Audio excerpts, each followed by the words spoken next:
जय श्री कृष्णा। नमस्कार दोस्तों। जिस तरह कहा जाता है कि नेकी कर और कुएं में डाल, उसी तरह से कर्म का ज्ञान कहता है कि कर्म कर और उसे भगवान को सौंप दे। गीता के चौथे अध्याय में कृष्ण ज्ञान कर्म और संन्यास योग के बारे में बताएंगे और मैं के सैनी इसको सीधे आसान और समझ में आने वाली भाषा में आपको सुनाने जा रहा हूं। आइए सुनते हैं भगवत गीता का अध्याय 4, जिसे ज्ञान कर्म संन्यास योग के रूप में जाना जाता है।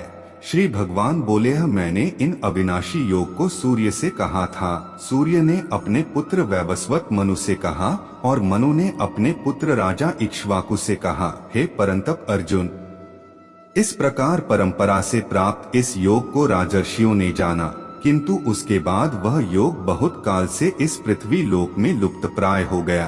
तू मेरा भक्त और प्रिय सखा है, इसलिए यह पुरातन योग आज मैंने तुझे कहा है, क्योंकि यह बड़ा ही उत्तम रहस्य है, अर्थात गुप्त रखने योग्य विषय है। अर्जुन बोले, आपका जन्म तो अर्वाचीन अभी हाल ही का है और सूर्य का जन्म बहुत पुराना है, अर्थात कल्प के आदि में हो चुका था। तब मैं इस बात को कैसे समझूं कि आप ही ने कल्प के आदि में यह योग कहा था। श्री भगवान बोले, हे परंतप अर्जुन, मेरे और तेरे बहुत से जन्म हो चुके हैं, उन सबको तू नहीं जानता, किंतु मैं जानता हूँ। मैं अजन्मा और अविनाशी स्वरूप होते हुए भी तथा समस्त प्राणियों का ईश्वर होते हुए भी अपनी प्रकृति को अधीन करके अपनी योग माया से प्रकट होता हूँ। हे भारत, जब जब धर्म की हानि और अधर्म की वृद्धि होती है, तब तब ही मैं अपने रूप को रचता हूँ, अर्थात साकार रूप से लोगों के सम्मुख प्रकट होता हूँ। साधु पुरुषों का उद्धार करने के लिए, पाप कर्म करने वालों का विनाश करने के लिए और धर्म की अच्छी तरह से स्थापना करने के लिए मैं युग युग में प्रकट हुआ करता हूँ। हे अर्जुन, मेरे जन्म और कर्म दिव्य अर्थात निर्मल और अलौकिक हैं। इस प्रकार जो मनुष्य तत्व से जान लेता है, वह शरीर को त्याग कर फिर जन्म को प्राप्त नहीं होता, किंतु मुझे ही प्राप्त होता है। पहले भी जिनके राग भय और क्रोध सर्वथा नष्ट हो गए थे और जो मुझ में अनन्य प्रेम पूर्वक स्थिर रहते थे, ऐसे मेरे आश्रित रहने वाले बहुत से भक्त उपर्युक्त ज्ञान रूप तप से पवित्र होकर मेरे स्वरूप को प्राप्त हो चुके हैं। हे अर्जुन, जो भक्त मुझे जिस प्रकार भजते हैं, मैं भी उनको उसी प्रकार भजता हूँ, क्योंकि सभी मनुष्य सब प्रकार से मेरे ही मार्ग का अनुसरण करते हैं। इस मनुष्य लोक में कर्मों के फल को चाहने वाले लोग देवताओं का पूजन किया करते हैं, क्योंकि उनको कर्मों से उत्पन्न होने वाली सिद्धि शीघ्र मिल जाती है। ब्राह्मण, क्षत्रिय, वैश्य और शूद्र, इन 4 वर्णों का समूह गुण और कर्मों के विभाग पूर्वक मेरे द्वारा रचा गया है।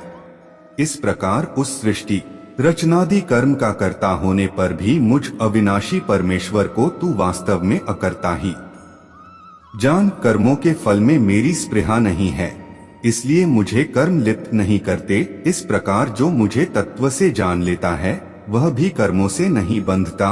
पूर्व काल में मुमुक्षुओं ने भी इस प्रकार जानकर ही कर्म किए हैं, इसलिए तू भी पूर्वजों द्वारा सदा से किए जाने वाले कर्मों को ही कर। कर्म क्या है और अकर्म क्या है, इस प्रकार इसका निर्णय करने में बुद्धिमान पुरुष भी मोहित हो जाते हैं।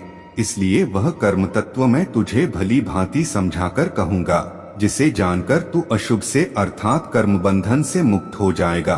कर्म का स्वरूप भी जानना चाहिए और अकर्म का स्वरूप भी जानना चाहिए तथा विकर्म का स्वरूप भी जानना चाहिए, क्योंकि कर्म की गति गहन है। जो मनुष्य कर्म में अकर्म देखता और जो अकर्म में कर्म देखता है, वह मनुष्यों में बुद्धिमान है और वह योगी समस्त कर्मों को करने वाला है, जिसके संपूर्ण शास्त्र सम्मत कर्म बिना कामना और संकल्प के होते हैं तथा जिसके समस्त कर्म ज्ञान रूप अग्नि के द्वारा भस्म हो गए हैं, उस महापुरुष को ज्ञानीजन भी पंडित कहते हैं। जो पुरुष समस्त कर्मों में और उनके फल में आसक्ति का सर्वथा त्याग करके संसार के आश्रय से रहित हो गया है और परमात्मा में नित्य तृप्त है, वह कर्मों में भली भांति बरतता हुआ भी वास्तव में कुछ भी नहीं करता।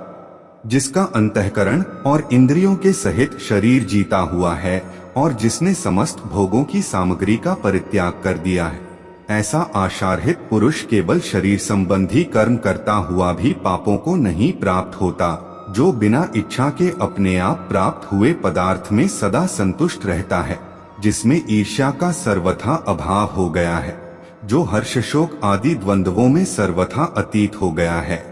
ऐसा सिद्धि और असिद्धि में सम रहने वाला कर्मयोगी कर्म करता हुआ भी उनसे नहीं बंधता, जिसकी आसक्ति सर्वथा नष्ट हो गई है, जो देहाभिमान और ममता रहित हो गया है, जिसका चित्त निरंतर परमात्मा के ज्ञान में स्थित रहता है।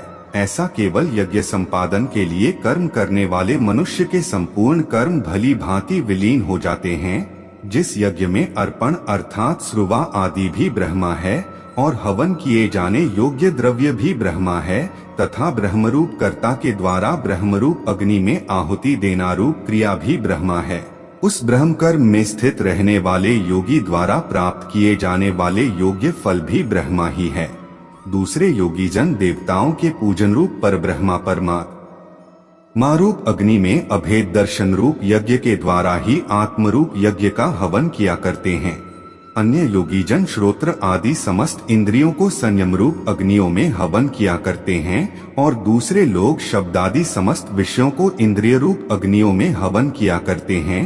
दूसरे योगी जन इंद्रियों की संपूर्ण क्रियाओं को और प्राण की समस्त क्रियाओं को ज्ञान से प्रकाशित आत्मसंयम योग रूप अग्नि में हवन किया करते हैं।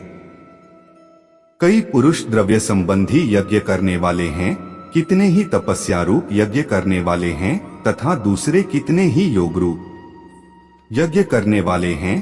कितने ही अहिंसादि तीक्ष्ण व्रतों से युक्त यत्नशील पुरुष स्वाध्याय रूप ज्ञान यज्ञ करने वाले हैं।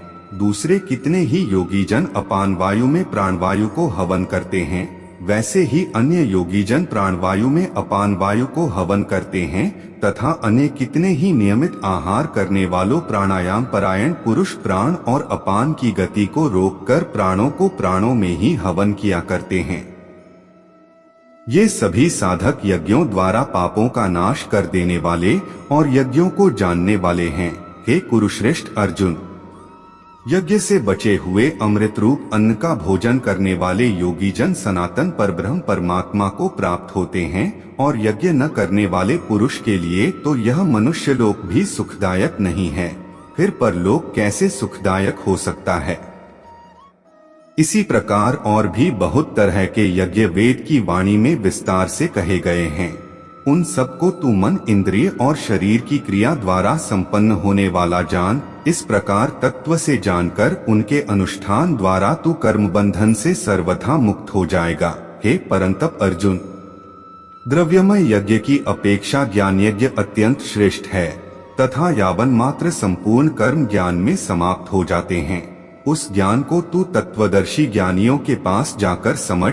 उनको भली भांति दंडवत प्रणाम करने से, उनकी सेवा करने से और कपट छोड़कर सरलता पूर्वक प्रश्न करने से वे परमात्म तत्व को भली भांति जानने वाले ज्ञानी महात्मा तुझे उस तत्व ज्ञान का उपदेश करेंगे, जिसको जानकर फिर तू इस प्रकार मोह को प्राप्त नहीं होगा। तथा हे अर्जुन, जिस ज्ञान के द्वारा तू संपूर्ण भूतों को निःशेष भाव से पहले अपने में और पीछे मुझे सच्चिदानंद घन परमात्मा में देखेगा, यदि तू अन्य सब पापियों से भी अधिक पाप करने वाला है, तो भी तू ज्ञान रूप नौका द्वारा निःसंदेह संपूर्ण पाप समुद्र से भली भांति तर जाएगा।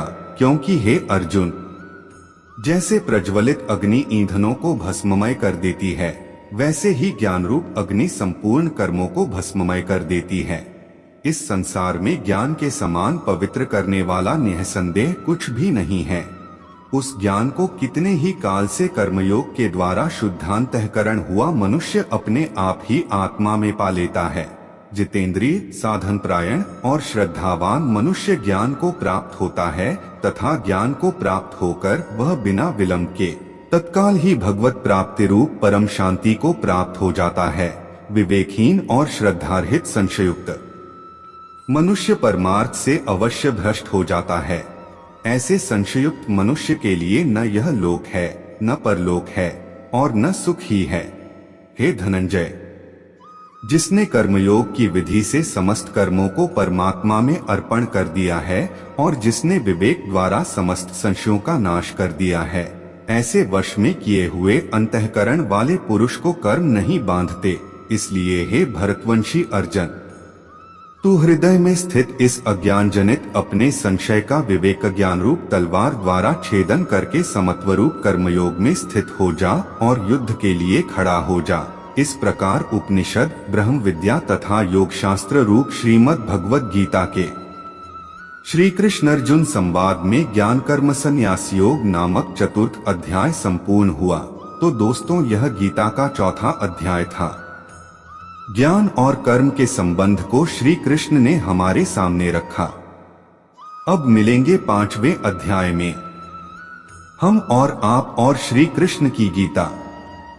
आज्ञा दीजिए अपने दोस्त के सैनी को। जय श्री कृष्णा।